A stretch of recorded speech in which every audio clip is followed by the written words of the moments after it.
we have questions for you. Okay. Somebody's just wanting confirmation on this. Meister Eckhart talked about a small point in the soul where we can look both to our divine nature and our creaturely nature. It sounds like this is similar to what you're saying. Yeah, I'd say so. Yeah, I'm familiar with Meister Eckhart's quote, the eye that sees God is the same eye through which God sees me. So there's just there's a still point, the center, you could say, where everything is flowing in and out, flowing through. Okay. And then some clarification. Um, they're saying that English is their second language, so they're struggling to grasp the conflicts of the words in soul, spirituality, and realization. And to this individual, it is very involved in mental and consciousness. However, when I replace the word to enlightenment, it makes sense. Maybe that's it. Okay. So I think they're asking you to help with the. I'm going to put it in the chat because sometimes it's easier to read it, Ellie. Just Okay. so there it is in the chat as well, and then we'll grab another question. The conflicts of the words in soul slash spirituality and realization. Okay, so the way I define soul and spirituality and realization is beyond the mind, um, and it is consciousness. Whereas the mental dimension, I would say, it's still consciousness, but it's the aspect of consciousness that is not pure consciousness, you could say. It's like one derivative out, it's vibration. Um, so soul, spirituality, realization, that's all kind of the same thing. It's realizing your true nature beyond the mind, beyond form. And then once you do that, once you have that realization, you come back in, like I said, you come back around and you realize that the mind and the heart and the body is also consciousness, is also awareness. And that's where you get that oneness. But it's consciousness or awareness operating in a different form. Um, I would define mental a little bit differently. Hi, So what Ellie. else we got? Hi, Ellie. I wrote to you a while ago about a phase in life I am going through, and you responded very kindly and promptly gave me an appointment. Want to acknowledge that. Now, here's what I struggle with: how to understand boundaries within the context of all of us being one. Okay. So boundaries, my understanding of boundaries is that it's a psychological concept to, you know, uh, create some personal space. Um, there can be, personal space in terms of physical, but also in terms of emotional and mental. Um, After self-realization, even though you know that everything is one, you can still hold boundaries. Boundaries are okay. It's not a negation. You can have them in addition to knowing that everything is one. Because boundaries, I would say, operate on the level of the mind, heart, body, whereas self-realization or awakening operates on the level behind the mind, heart, body. So you can at the same time realize that you are one with all things, and yet on the human level still have a desire for boundaries, still have a desire for someone to respect, that this is your home and they shouldn't come in, or, have an alarm system or whatnot, or, if someone just drives you nuts, that you don't have to engage with them. The only difference is that with self-realization and boundaries, there's no suffering involved. You're not placing a boundary because you're suffering or because you need to. You're placing a boundary because it's a preference. You just have this, um, you have a preference for how you want to live. Maybe you're a private person, um, or you just, enjoy a certain way of living. I hope that makes sense. Thank you, Ellie. Can you speak to the role of witness consciousness before and after self realization? I think that the practice of using the witness was part of your journey of realization.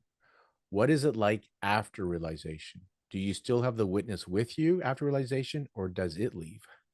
Yeah, so this is my understanding, is that the witness, great question, Scott. Um, Good to see you. The witness is, it's sort of like the halfway point, or it's like an approximation to pure awareness. So the witness, it depends how you define witness. Some people define it differently, but witness still to me implies that there's some identity there, there's some ego there. So it's a very helpful step towards awareness, towards true nature. But my sense is that it's not quite there. Um, Once self-realization happens, the witness falls away, or you could say that the witness merges into the awareness itself. So there's no longer this sort of distinction between witness or not witness. The concept of witness still has a little bit of duality to it, although it's very subtle. Thank you. What are from your what are your practices? So you do you have a what was your daily practice and what is your practice that helps you stay in harmony? So previously my practice was I did Yogananda's Kriya Yoga technique for a while. That was very helpful. Then that stopped working for several reasons. Um, and that's when I found the witnessing consciousness technique, that practice. And that became my practice in addition to doing all this psychotherapy. I felt that the witnessing and the psychotherapy actually complemented each other quite a bit because I was able to witness everything that I was working through psychologically and emotionally. So putting those two together seemed to be what my practice became, and then that's what naturally led to the awakening. Did I answer that full question? They if they want more to it, please Okay, ask. I'm sure we're going to ask over the next several weeks more and more about that. Um, sure. um, After self-realization, would one not be annoyed by others, or is it more that one gave much higher tolerance to others? What is the boundary of annoyance versus tolerance? It's a good question. Um, you could still be annoyed with someone, but that annoyance, it's very hard to talk about this in words, but one way I would say it is that the annoyance is really just on the surface.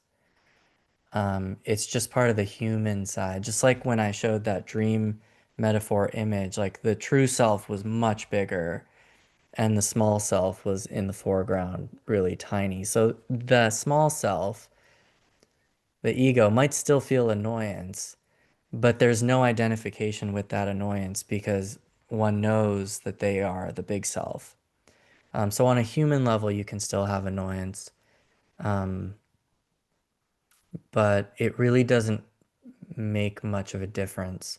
It's not personal. You don't really feel it. You might act on it if you feel that you need to, but for the most part, you could probably just let it go and just, let it pass.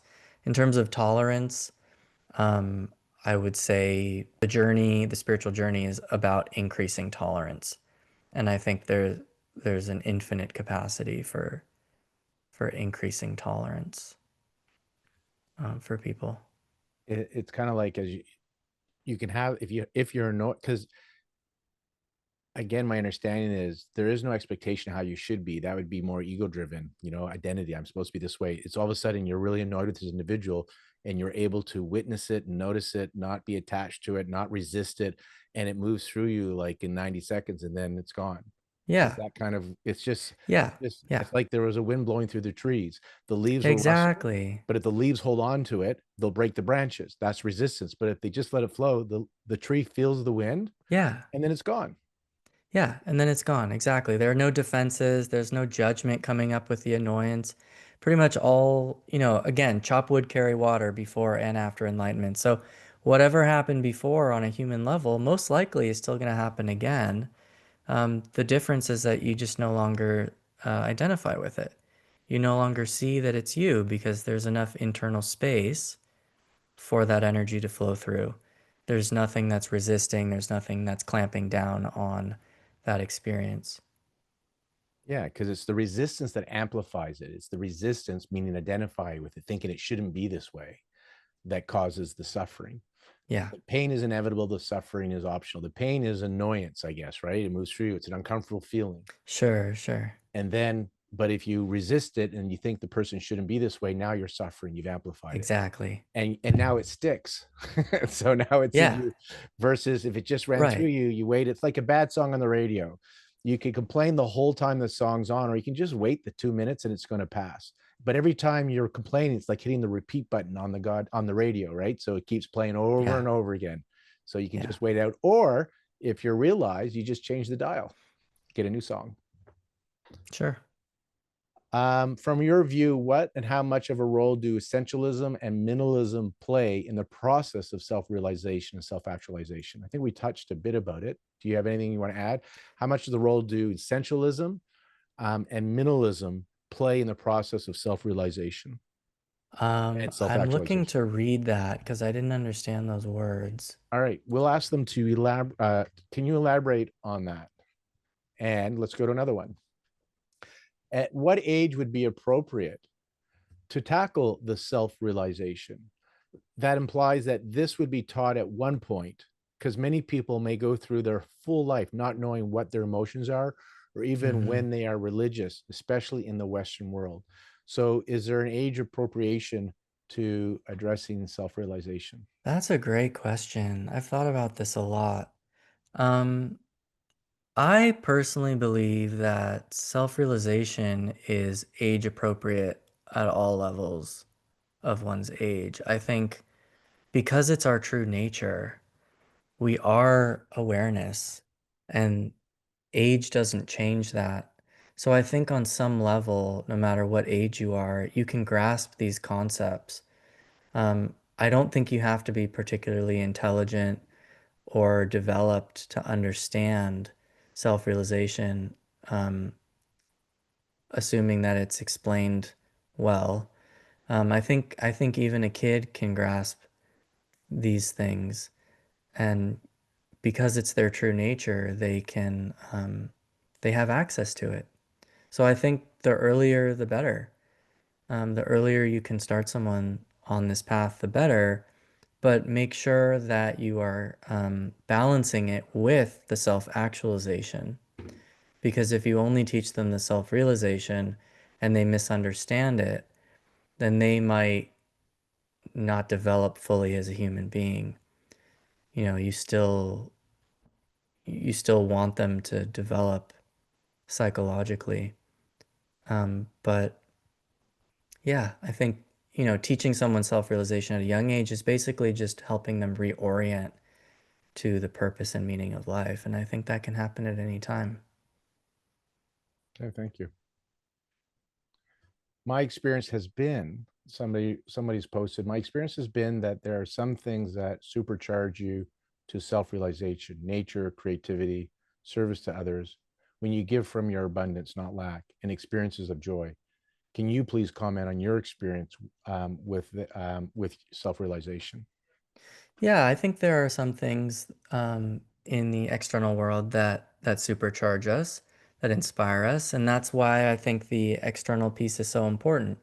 There's a dance between the inner and the outer. Each person is going to find their things that supercharge them in the world. So nature is a big one. Creativity and service, um, I think, are all definitely superchargers for self-realization. Um, and they were for me. So I found that when I was in touch with nature, when I was service to others, when I was feeling creative, I felt more connected. I felt more connected to the world and to the higher self. Um, I agree about giving from abundance and not lack. If you operate from a place of lack, that's the narrative of the ego. So if you're operating from I don't have this thing, I need to get this thing, then you're perpetuating the ego and you're making it stronger. If you come from this faith or this trust that you have everything you need, there's an acceptance, there's a surrender that happens, and that opens you up more to the grace of self-realization. For our last question, somebody would like for you to speak to this particular humane society and what importance it has to you, please. And this is in reference to um, Ellie does his psychotherapy work. It's his vocation. You to see him in person or in online in California, there's a fee. His self-realization work, he doesn't charge for, and he invites you to do a donation. I think he allows you to donate anywhere, but he gives one that he likes. And you can find more about that on his website at elirecht.com. The question, though, is can you talk about this humane society, what importance it has to you, please? Yeah, it's, like I said in the beginning, I used to live right around the corner from it, and I used to hear the dogs barking all the time, and I would drop in and see them. So it just kind of has a special place in my heart. Um, and I believe that working locally first and then spreading that outward is a nice way to offer service. So that's kind of the mindset. I love animals. I had animals when I was younger. I don't right now because I don't think my lifestyle would sustain it. And I wouldn't be able to give them the love that I think they deserve. But I love animals, and so it's just, you know, feels like something I want to share. I when I started this teaching service, I didn't want to charge for it. Again, I think charging for a spiritual service is perfectly fine. There's nothing wrong with that. But for me, it just felt like I wanted this to come from my heart to make it pure. But at the same time, a lot of people were asking me, hey, can I donate something? Please, I want to do something in return. And I realized that this energy exchange is important.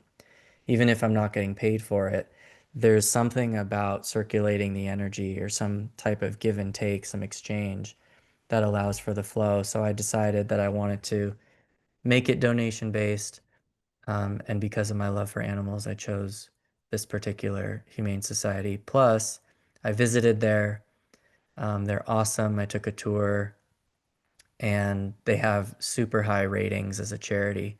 So it seemed to all fall into place very nicely to my And then somebody attention. mentioned because we you edited two books for Philip Weber. What are the Grace Happens and the other one? And they're available on your website, right? So they're Somebody available mentioned on how that was helpful. Amazon. And Amazon? Yeah, they're available on Amazon, or if you want to get a copy from me signed by Phil, you can go through my website and ask for one there. It's about the same price. Um, Signed copies. Great. so you can, yeah, you can either do it through Amazon or through me. But Excellent. I don't have like a shopping section on Right. my website All or right. anything like that. Perfect. Just wanted because somebody it's in the chat. Somebody mentioned that how much Grace Happens was of help. And so I thought I'd give it because you did do the editing of that book. So I wanted to give a shout out to that book Yeah, by Phil. absolutely.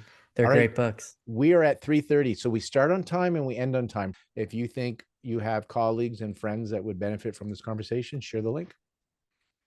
All Beautiful. right. Thank you so much, everyone. Much appreciated.